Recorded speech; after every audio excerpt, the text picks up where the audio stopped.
sign for guilty or not guilty. That's why I came up with a different sign, which is you accept or not accept. When I signed that, immediately the deaf went, he shook it. He said like that. That means, and everybody in the courtroom immediately understood what he meant, that he was pleading not guilty. So, because his question was, when I signed guilty or not guilty, and then the deaf shook his head like that, and he asked everybody, what do you think of that? How would you understand that? And to him, it's understandable to him that he's already pleading not guilty, but actually, at first he did not shake his head, okay? He did not shake his head. So, yun lang po. Clarification. Yeah, so why, how questions, paano mo nga naman sasagutin yung isang tanong na nagsisimula sa why? At tingin ko, yung pre-trial agreement and familiarization versus coaching, na I think kanina pa nila binanggit na may prep, tawag yung parang may prep work or pag-frame, kasi nga kung doon pa lang nila papangalanan yung mga taong yun, it will take a lot of time. So, dapat talaga, as soon as merong complainant, for example, rape victim, dapat talaga merong interpreter. May deaf reading interpreter, meron reading interpreter. Bakit? Kasi nandyan yung case build-up, nandyan yung evidence. Kung magtatanong ko yung bakit ang tagal-tagal ng DOJ magsampa ng kaso kay Hinapoles, doon sa plunder, kasi may case build-up. Kasi yung, di ba nandyan yung issue na nagpa-medical legal ka ba? Ganyan, magpunta sa medical legal. Right after a case, di ba? Right after a rape incident. Reporting sa police. Kailangan magkaintindihan sa police, di ba? Tapos yung medical legal, kung magpapa-medical legal, paano magkakaintindihan ng medical legal officer, yung ganyan. Pupunta sa psychiatrist, paano magkaintindihan sa psychiatrist, di ba? Tapos yung iba pa, mga testigo, di ba? Sino yung nakakita, sino yung mga unang sinabihan. For example, yung rest just day evidence na minsan hindi ginagamit sa korte pero dapat ginagamit. For example, a rape victim, di ba? Kadalasan, hindi, kumbaga silang dalawa lang. Diba, walang ibang testigo, walang eyewitnesses. Pero yung mga unang sinabihan right after the incident, kunyari kapatid, asawa, nanay, tatay, kapitbahay, kaklase, kalaro, di ba yung mga ganyan. Pwede yung maging testigo as long as meron pang trauma. Yung, kadalasan dyan, bata, babae, di ba? Yung victim, di ba? So lahat ng yun pwede maging testigo. Pero yun, hindi yun lalabas kung wala kang mga interpreters, whether deaf reading or hearing interpreters. Yung dami ng ebidensya na yun, para sa akin, doon yung proactive na yung, kumbaga merong group na ito yung talagang sila yung tutulong. Part sila ng prosecution. So pagdating sa korte, ang preference ko, iba dapat yung maging interpreters. From another group, whether kung ibang grupo sila, better yun. Kasi para masabi na hindi siya kampe doon sa prosecution. Kumbaga, part na talaga ng prosecution, yung kabila, yung known pa from the very start ng mga interpreters. Pero very important, both interpreters, yung case build-up, hanggang doon sa paggawa ng judicial affidavit, hanggang sa, kahit during testimony. Kasi during testimony, as much as possible, nandun din siya sana. Pero iba, yung interpreter na, kumbaga, court-appointed. As much as possible. Tapos yun nga yung, sa akin naman,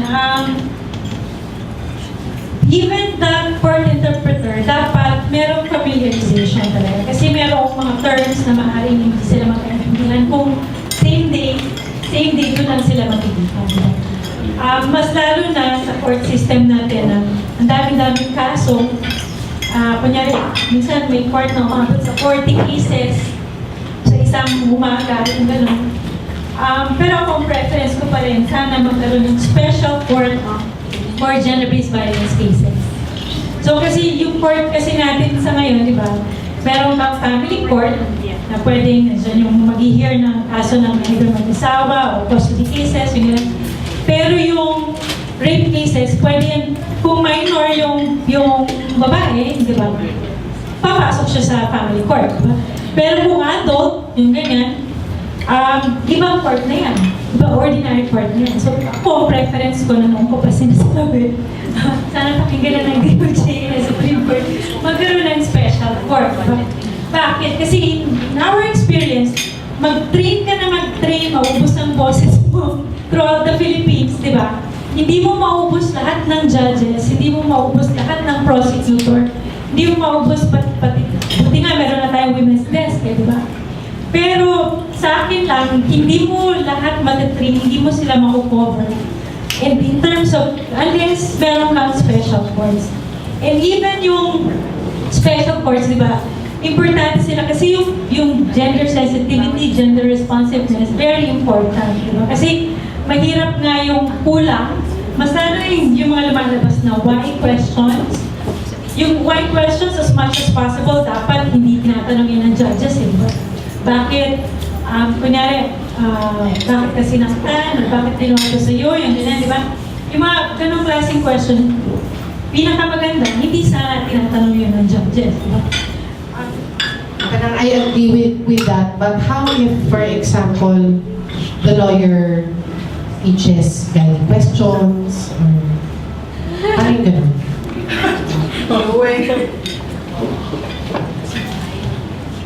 If the witness is a child or mentally incapacitated or with a disability, there is no limitation about leading questions. You can always ask leading questions because of the special circumstance, exception yun for direct examination. Pangalawa, whether or not yung testigo, the witness is deaf, or a hearing person, there's always a difference between a witness telling the truth and how the witness tells the truth.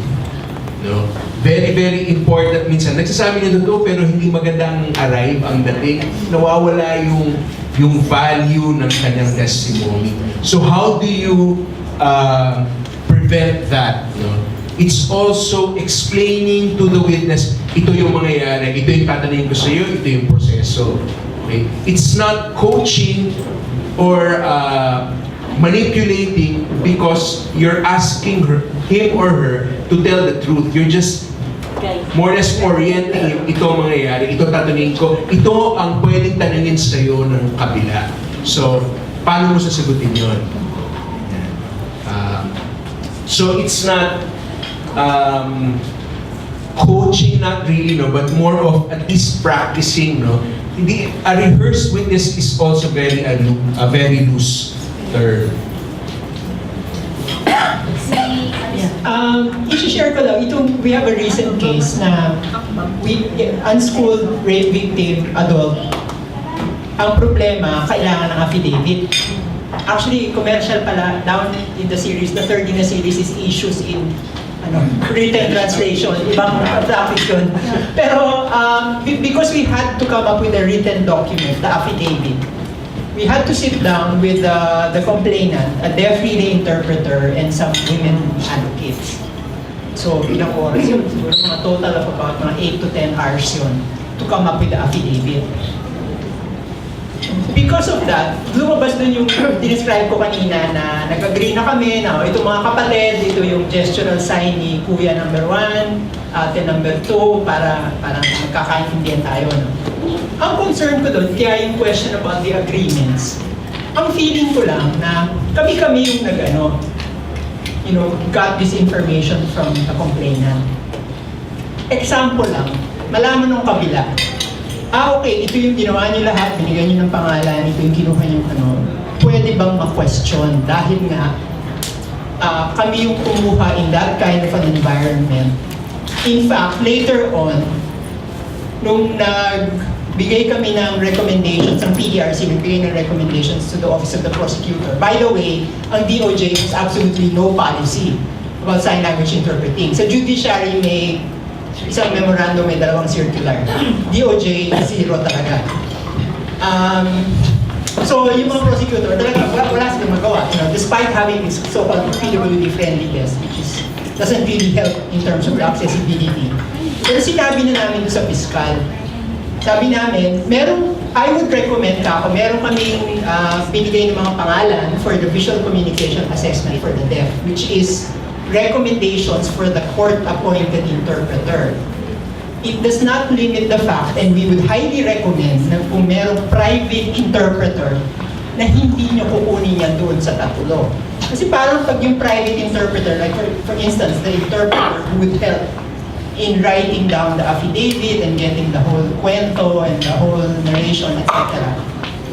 Clearly, yung role mo doon, iba ang than a court-appointed interpreter. We wanted, yung sinasabi ni Melissa kanina, that the boundaries of who I am as a court-appointed interpreter. So, was that correct na we were emphasizing na the family would like to have, let's say, a private interpreter kasi mag-uusap yung prosecutor at yung complainant, hindi sila magkaintindihan. Kailangan may interpreter sila, pero huwag sila kukuha ng court-appointed interpreter kasi magkaiba na ngayon yung perspective. Is that correct? Kasi I think in that situation,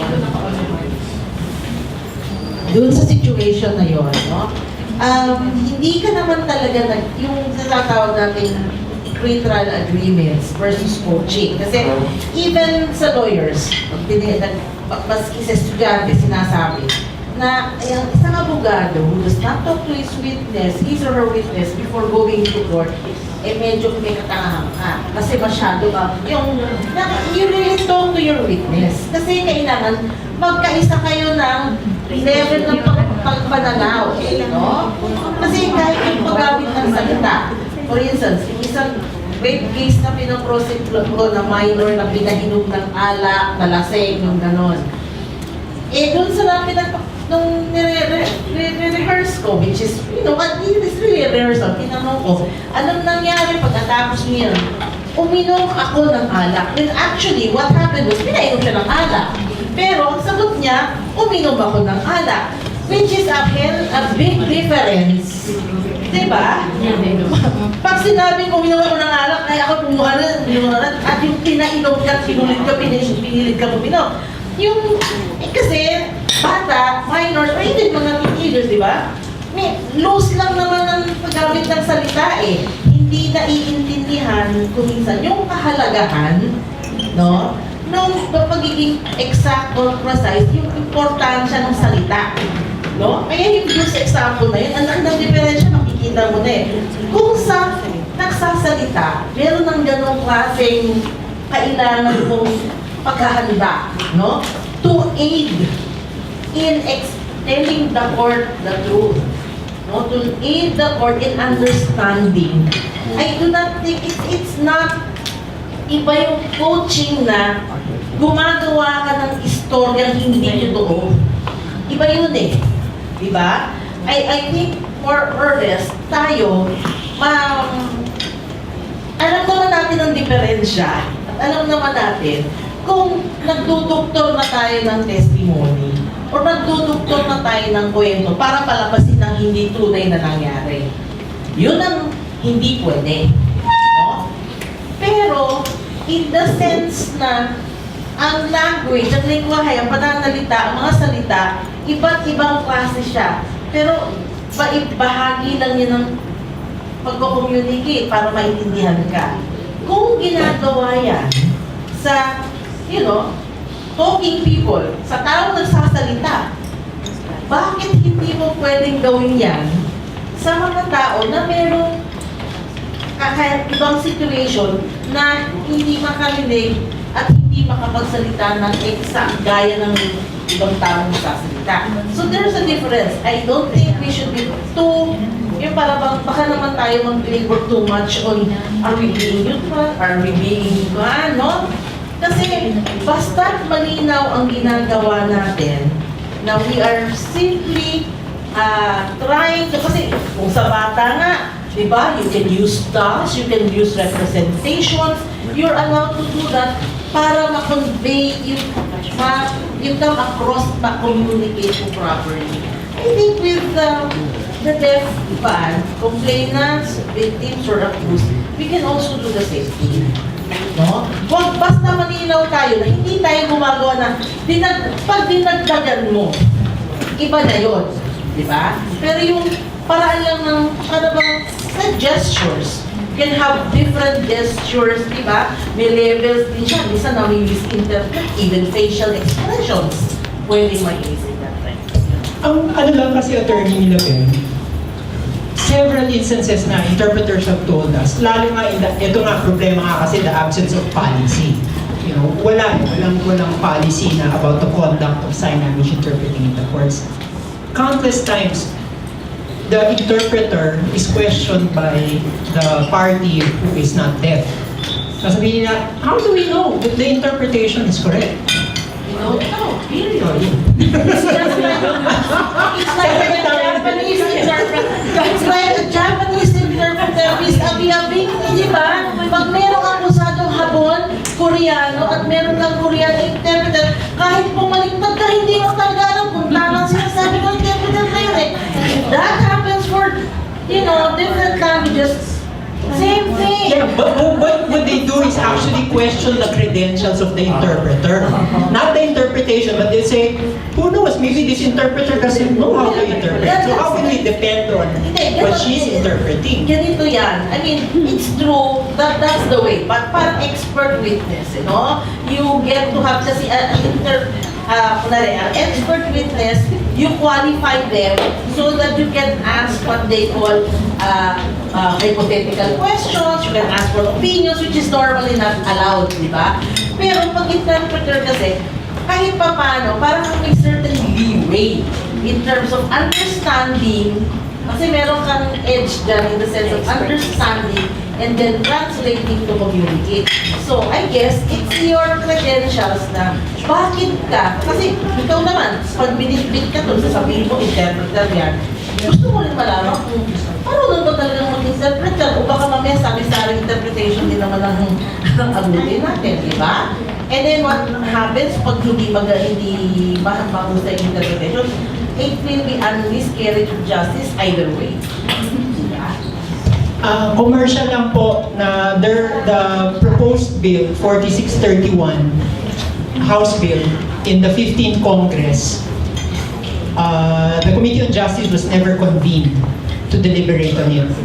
In the 16th Congress, it has been refiled. I forget the number, I'm sorry. But it's coming. And hopefully, with the Committee on Justice headed by the Office of Senator Coco Pimentel, there will be a Senate counterpart. So commercial namin, that there is a law in the making for all of this. Kasi, di ba pag witness in court, merong sworn na oath, di ba? May oath yun. So, hindi ko alam kung pinapa-oath din yung mga interpreters. So, Attorney Claire, under oath kami. so, under oath.